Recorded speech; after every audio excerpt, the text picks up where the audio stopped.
Hello बच्चों, आज एक चैप्टर स्टार्ट करते हैं, त्रिकोणमिति, जो क्लास 11 से लिया गया है। और इसमें पढ़ेंगे त्रिकोणमिति में कि मतलब इसके क्वेश्चन को कैसे सॉल्व करना है, इसका बेसिक आधार क्या है, उसको समझने की कोशिश करेंगे। और त्रिकोणमिति के फार्मूलों पे चलने से पहले कुछ हम समझेंगे। एक जो उसमें सबसे ज़्यादा मायने रखता है त्रिभुज है, जो समकोण त्रिभुज कहलाता है। तो पहले हम सबसे पहले समझते हैं कि समकोण त्रिभुज होता क्या है, और इसके बारे में कुछ तथ्यों को ध्यान देते हैं और समझते हैं। जैसे मान लीजिए कि एक त्रिभुज है ABC, जिसमें कोण B 90 डिग्री का है। और समकोण त्रिभुज की बात करें तो समकोण त्रिभुज कहलाता है मतलब कोई एक ऐसा त्रिभुज जिसमें कोई एक कोण 90 डिग्री का हो, तो उसे हम समकोण त्रिभुज कहते हैं। तो यहाँ पे हमने एक त्रिभुज ले लिया है जिसमें कोण B जो है 90 अंश का है। अब इसमें 3 भुजाएं हैं, उन तीनों भुजाओं के नाम होते हैं। जिस तरह की बात करते हैं कि एक तो आता है कर्ण, फिर लंब और आधार, ये 3 भुजाएं होती हैं। अब समकोण त्रिभुज के लिए तीनों भुजाओं को समझना जरूरी है कि तीनों भुजाएं कौन कौन से, यानी किनको लंब कह सकते हैं, किसको आधार कह सकते हैं, किसको कर्ण कह सकते हैं। तो सबसे पहले अगर कर्ण की बात करें तो कर्ण इसमें जो भुजा है, तो कर्ण के लिए कोई दिक्कत नहीं है। कर्ण यानी जो 90 अंश का कोण है, यानी 90 डिग्री का जो एंगल है, उसके सामने की जो भुजा होती है, ये कर्ण कहलाती है, हाइपोटेनस। ये हमेशा 90 अंश के सामने की जो भुजा होगी उसको कर्ण कहा जाएगा। अच्छा, ऐसे भी कह सकते हैं कि समकोण त्रिभुज की सबसे बड़ी भुजा जो होती है वह कर्ण कहलाती है।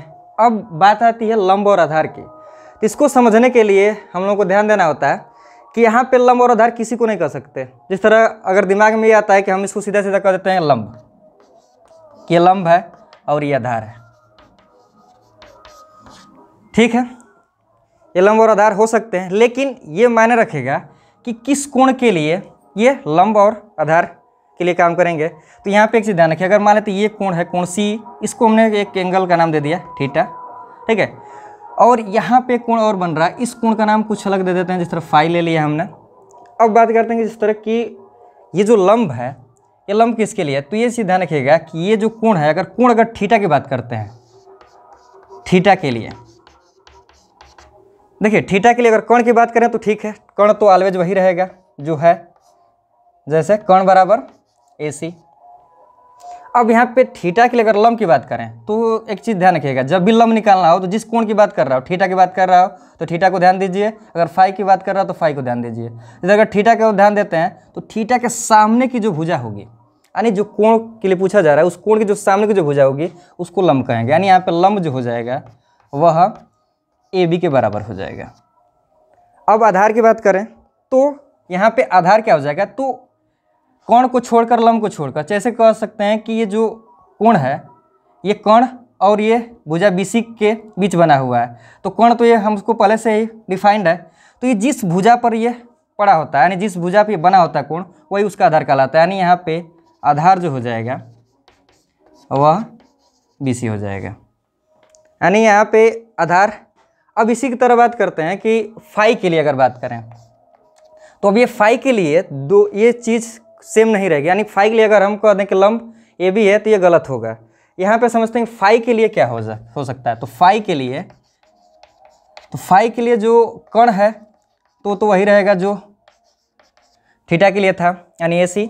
और लंब की बात करें तो लंब यहाँ पे क्या हो जाएगा, तो यहाँ पे एक देखना है, जिस कोण की बात करें उसके सामने की भुजा देखते हैं, यानी फाई है तो फाई के सामने की भुजा देखेंगे तो क्या है यहाँ पे BC, यानी BC जो है फाई के सामने की भुजा, यानी यहाँ पे लंब हो जाएगा BC।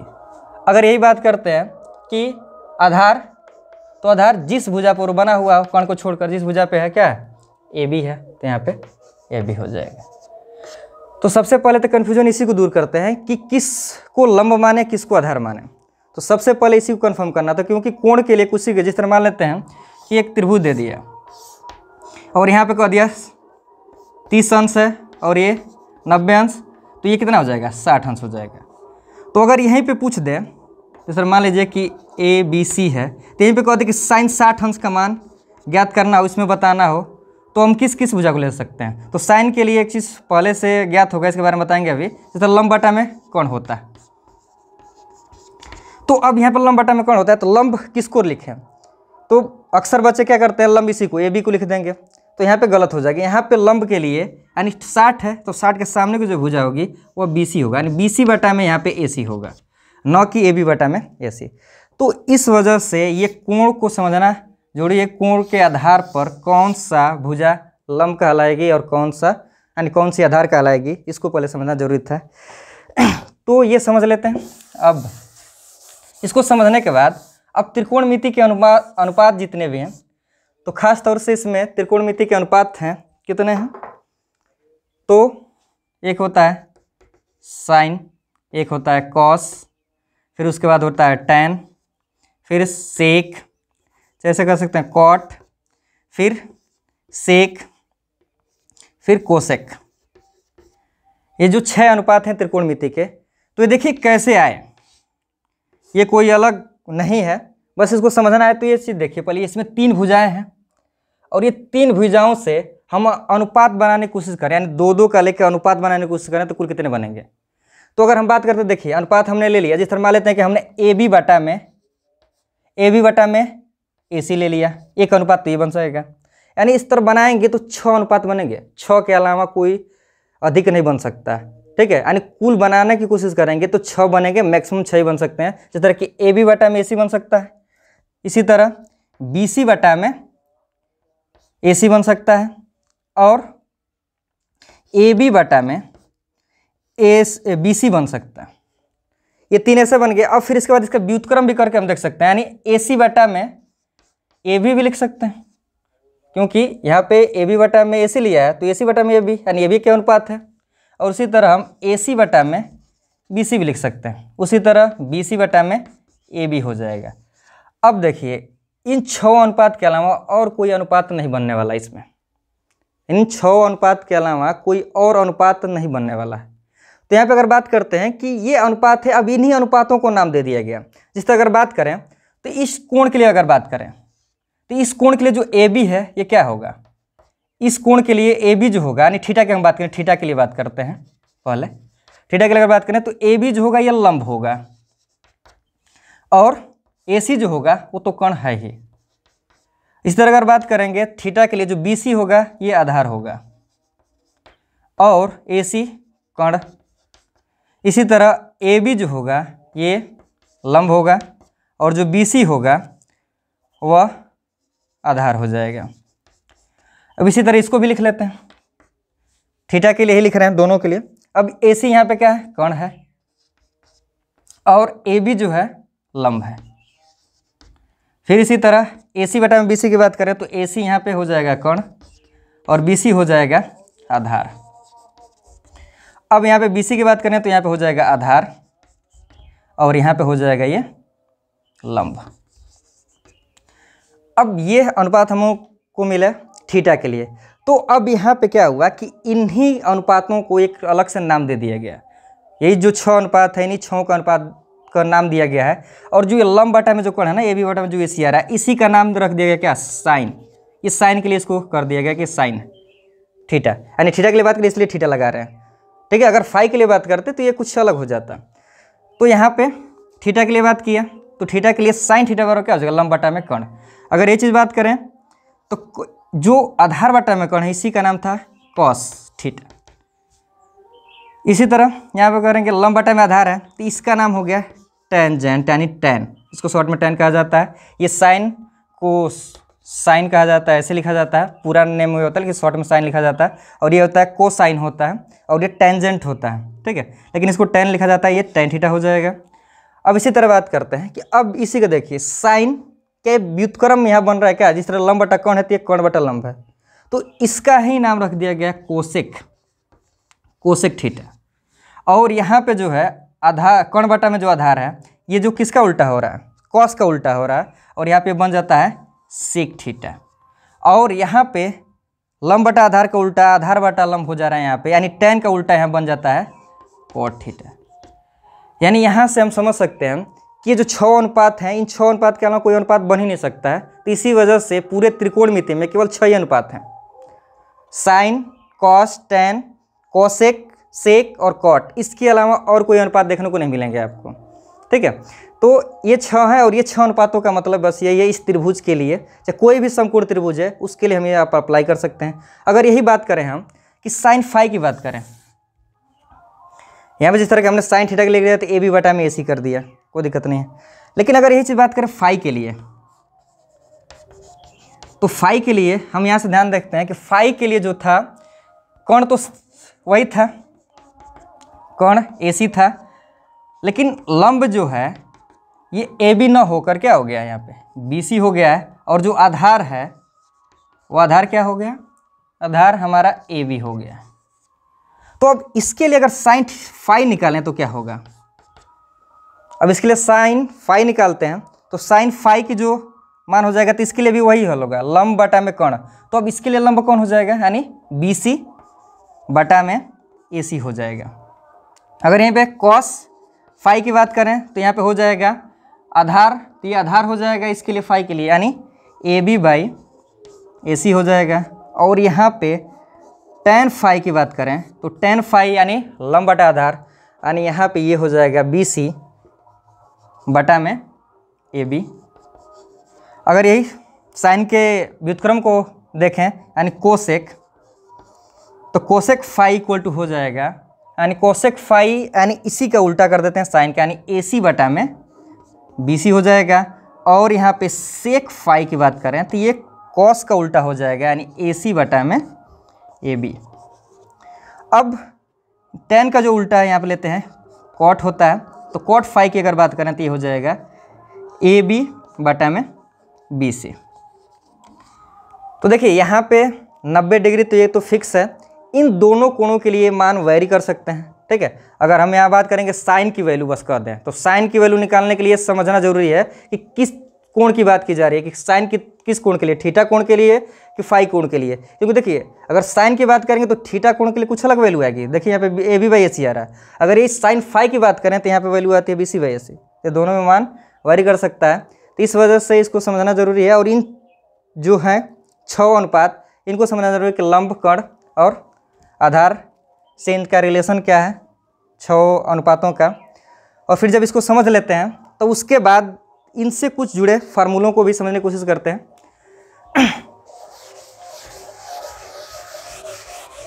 जैसे यहाँ पे एक पाइथागोरस ने एक बहुत अच्छा संबंध दिया था तीनों भुजाओं के बीच में, और उसी को लेकर इन 6 से संबंधित कुछ हम क्वेश्चन या फार्मूले बनाए जा सकते हैं। और इन्हीं पे आधारित जितने भी क्वेश्चन भी पूछे जाते हैं और उन फार्मूलों का यूज किया, जो बेसिक फार्मूले कहे जाते हैं, उनको निकालने की कोशिश करते हैं। देखिए तो पहले हम लोग यहाँ पे एक संबंध देखते हैं जो पाइथागोरस ने बताया था। क्या बताया था, कोण ऐसे कह सकते हैं लंब का स्क्वायर प्लस आधार का स्क्वायर इक्वल टू होता है कोण का स्क्वायर। ये पाइथागोरियन ने इसको सिद्ध किया था और ये एक संबंध दिया था, और इसी के आधार पे ये त्रिकोणमिति के सवाल सॉल्व किए जा सकते हैं। अब यहाँ बात करते हैं कि हम लोग थीटा के लिए बात करते हैं, थीटा के लिए, ठीक है। तो थीटा के लिए अगर लंब की बात करें तो लंब क्या हो जाएगा, ए बी, यानी ए बी का स्क्वायर प्लस उसके बाद हो जाएगा यहाँ पे आधार, आधार क्या हो जाएगा बी सी, तो बी सी का स्क्वायर हो जाएगा। और कोण की बात करें तो यहाँ पे ए सी, यानी ए सी का स्क्वायर हो जाएगा। अब इस संबंध के आधार पर हम कुछ जो बेसिक त्रिकोणमिति के जो सूत्र हैं, जो फार्मूले हैं, उसको निकालने की कोशिश करते हैं। तो यहाँ पे क्या कीजिए कि उनको समझने के थोड़ा सा इन्हीं अनुपात की ज़रूरत है हमको। अब इन अनुपातों को लाने के लिए हम कुछ समझ सकते हैं। जिस तरह देखिए कि हमको ए बी बटा में ए सी चाहिए, तो यहाँ पे ए बी बटा में ए सी, तो हम पहले क्या करते हैं कि यहाँ पे साइन ऑन के रूप में लाना हो तो क्या करते हैं, पहले ए सी से भाग करके देखते हैं। यानी यहाँ पे हम कर दिया कि दोनों पक्षों में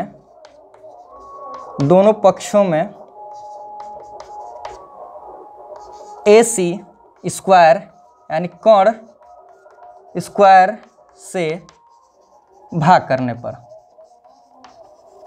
अब भाग करेंगे तो क्या हो जाएगा, अब यहाँ पे ए बी स्क्वायर बटा में ए सी स्क्वायर हो जाएगा और प्लस यहाँ पे हो जाएगा बी सी स्क्वायर बटा में ए सी स्क्वायर, और यहाँ पे जब भाग करेंगे तो ए सी स्क्वायर में ए सी स्क्वायर से भाग करेंगे तो ये हो जाएगा 1। अब ये चीज़ हमें पता चल गया। तो अब एक चीज़ देखते हैं, यहाँ पे हमको एक चीज़ मिलेगा ए बी बटा में ए सी का होल स्क्वायर और प्लस बी सी बटा में ए सी का होल स्क्वायर इक्वल टू 1। अब एक चीज़ ध्यान रखिए, थीटा के लिए अगर बात कर रहे हैं यहाँ पे तो एक चीज़ समझिए, ए बी बटा में ए सी, तो ए बी बटा में ए सी किसको दिखा रहा है? ए बी बटा में ए सी लंब बटा कोण, यानी किसको? साइन थीटा को। यानी यहाँ पे हमने सीधा सीधा रख देते हैं उसका मान साइन थीटा, यानी साइन थीटा, तो साइन स्क्वायर है तो स्क्वायर हो जाएगा यहाँ पे साइन स्क्वायर थीटा, और प्लस यहाँ पे देखते हैं बी सी बटा में ए सी, तो बी सी बटा में ए सी क्या है? आधार बटा में कोण यानी कॉस थीटा है, तो कॉस थीटा तो यहाँ पे लिख सकते हैं cos square theta equal to 1। तो ये जो है पहला और बेहतरीन एक फार्मूला होता है, सूत्र, और इसका यूज त्रिकोणमिति में हमेशा हर जगह यूज किया जाता है, ठीक है। तो इस वजह से इसको समझना जरूरी था। तो यहाँ से एक तो निकाल लिया हमने sine square theta plus cos square theta equal to 1 होता है। अब यहाँ से साइन स्क्वायर थीटा की वैल्यू निकालना हो तो निकाल सकते हैं, क्या हो जाएगा? 1 minus cos square theta by 2। अब इसी तरह यहीं से निकाल सकते हैं cos square theta equal to 1 minus sine square theta, ठीक है। अब यहाँ पे ये 3 यानी एक फार्मूले से ये 2 और जुड़ जा रहे हैं, और इन तीनों को याद रखना है, किसी का भी हम यूज करके फार्मूला निकाला जा सकते हैं। तो एक तो यहाँ से एक बन सकता है, इसको याद रखिए। अब इसके आधार पे हमने क्या कर दिया कि ए सी स्क्वायर से भाग किया था। अब दूसरा कुछ करते हैं, देखते हैं क्या मिलता है। एक फार्मूला तो ये मिल गया, इसको नोट कर लीजिएगा। अब क्या करते हैं, यहीं पे ए सी स्क्वायर से जो भाग किए थे, अब यहाँ से ए सी स्क्वायर से न करके हम दूसरा कुछ ले लेते हैं, किसी को ले लेते हैं। यहाँ पे मान लीजिए कि हमने ए बी को ही ले लिया, ठीक है।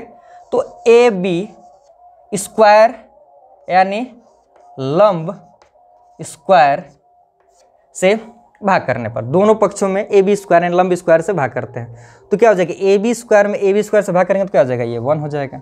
फिर प्लस अब बी सी स्क्वायर में ए बी स्क्वायर से भाग करेंगे तो इसको लिख सकते हैं बी सी बटा में ए बी का होल स्क्वायर, दोनों का स्क्वायर है तो होल स्क्वायर डायरेक्टली हम लिख दिया। अब यहाँ पे इसको भी लिख सकते हैं, जब ए सी स्क्वायर में ए बी स्क्वायर से भाग करेंगे तो ए सी बटा में ए बी का होल स्क्वायर लिख सकते हैं। यानी यहाँ पे ये एक संबंध मिल रहा है। अब यहाँ से अब इसको क्या करते हैं कि जो त्रिकोणमितीय अनुपात है उसमें कन्वर्ट करने की कोशिश करते हैं। तो यहाँ पे 1 तो चलो ठीक है, 1 ही रहेगा। अब बी सी बटा में ए बी, अब बी सी बटा में ए बी है क्या? देखिए बी सी बटा में ए बी किसके लिए बात कर रहे हैं हम लोग? यहाँ पे हम बात कर रहे हैं किसके लिए? यानी थीटा के लिए बात करें। तो थीटा के लिए अगर बात करें तो बी सी बटा में ए बी है क्या? तो बी सी बटा में ए बी, तो बी सी बटा में जो ए बी है वो क्या है? कॉट है। बी सी बटा में ए बी जो है वो कॉट है, यानी यहाँ पे लिख मिल जाएगा क्या? Cot square theta. यहाँ पे कॉट थीटा हो जाएगा और यहाँ पे कॉट स्क्वायर थीटा। अब ए सी बटा में ए बी क्या है? तो ए सी बटा में ए बी देख लो क्या है। तो ए सी बटा में ए बी जो है यानी कोण बटा लंब, यानी क्या हो जाएगा? कोसेक स्क्वायर थीटा, यानी यहाँ से मिल जाएगा कोसेक स्क्वायर थीटा। यानी यहाँ से एक और सूत्र मिला, जो ये बेसिक सूत्र हैं सभी, और इनको याद रखना बहुत जरूरी होता है क्योंकि हर जगह ये यूज किए जाते हैं। तो यहाँ से एक सूत्र हमको मिल गया। अब यहाँ से और 2 सूत्र बना सकते हैं। क्या बनाया जा सकता है? यहाँ से एक चीज देख सकते हैं कि कॉट स्क्वायर थीटा बराबर लिखना चाहे तो लिख सकते हैं कोसेक स्क्वायर थीटा -1, या ऐसे भी लिखा जा सकता है 1 बराबर अगर कहना चाहे ऐसे लिख सकते हैं cosec square theta minus cot square theta equal to 1। यानी इससे ये 2 और फार्मूले बन सकते हैं, और इन दोनों में से, तीनों में से कोई भी सूत्र यूज किया जा सकता है, डिपेंड करता है कैसा क्वेश्चन है, ठीक। तो जब इतना समझ जाते हैं तो फिर उसके बाद हमारा किसका काम हो गया? ए बी का काम हो गया, ए सी काम हो गया। अब बी सी बच गया, तो बी सी का देखते हैं, और बी सी में देखते हैं क्या ये इससे सूत्र मिलता है। इसको भी नोट कर लीजिएगा और ध्यान रखिएगा ये क्या है। अब हमने क्या किया कि दोनों पक्षों में ए बी से हो गया था, अब बी सी स्क्वायर से भाग करते हैं। बी सी स्क्वायर यानी आधार स्क्वायर से भाग करते हैं। जब आधार स्क्वायर से भाग करेंगे तो क्या बनेगा देख लीजिए, यानी इसमें भाग करेंगे तो क्या हो जाएगा, ए बी बटा में बी सी का होल स्क्वायर प्लस ये बी सी स्क्वायर से बी सी स्क्वायर भाग करेंगे तो 1 हो जाएगा, और यहाँ पे हो जाएगा ए सी बटा में बी सी का होल स्क्वायर हो जाएगा। अब जब ऐसा बन गया तो यहाँ से एक सूत्र और देखने को मिल सकता है। तो अब यहाँ पे बी सी बटा में ए बी बटा में बी सी है, तो ए बी बटा में बी सी क्या दिखा रहा है, तो देख ले यहाँ पे ए बी बटा में बी सी क्या, tan थीटा, यानी यहाँ से हमें मिलेगा tan square theta plus 1 equal to A C by B C. तो ए सी बाई बी सी क्या है यहाँ पे देखिए, तो ए सी बाई बी सी है सेक थीटा, तो यहाँ पे लिख सकते हैं सेक स्क्वायर थीटा। तो देखिए एक सूत्र यहाँ से देखने को मिलता है, और ये भी बहुत इंपॉर्टेंट है, अक्सर यूज किया जाता है। तो यहाँ से और सूत्र इसको बना सकते हैं, तो tan square theta equal to लिख सकते हैं सेक स्क्वायर थीटा माइनस 1 या sec square theta minus tan square theta equal to 1। ठीक है, तो ये 3 इससे भी हो गए, यानी हम लोगों ने क्या किया कि 3 भुजाएं थी, तीनों भुजाओं से हमने बारी बारी से भाग करके देखा, और हमें एक बार भाग करने पर हमें 3 फार्मूले मिल रहे हैं, मतलब एक ही फार्मूले उसी से हम लोग 2 और बना रहे हैं, यानी 3 फार्मूले, यानी इस तरह 9 फार्मूले हो गए। और इनका बहुत ज़्यादा यूज़ किया जाता है त्रिकोणमिति में, इस वजह से इनको याद रखिएगा और ये बहुत ज़रूरी है। और यहाँ पे हमने देखा कि जितने फार्मूले बनाए हैं उनमें सब में हम एक बराबर निकालने की कोशिश किए हैं। तो एक पहला आया है sine square theta plus cos square theta equal to 1। एक 1 और आया है, देखे होंगे क्या था, cosec square theta minus cot square theta equal to 1। और एक 1 और आया था, क्या यहाँ पे आया है sec square theta minus tan square theta. तो देखिए यहाँ पे 1 को 3 तरीके से लिखा जा सकता है त्रिकोणमिति में, यानी इसको भी लिखो तो 1 ही देगा, इसको भी लिख रहे हैं तो 1 ही दे रहा है, इसको भी लिख रहे हैं तो 1 ही दे रहा है। तो ये त्रिकोणमिति में ध्यान रखना है कि ये फार्मूले हैं और इनका अलग अलग तरीके से डिपेंड करता है क्वेश्चन कैसा है। सिद्ध करने वाले में भी बहुत सी यूज़ किए जाते हैं, कहीं सवाल भी लगाना है तो वहाँ पे यूज़ किए जाते हैं।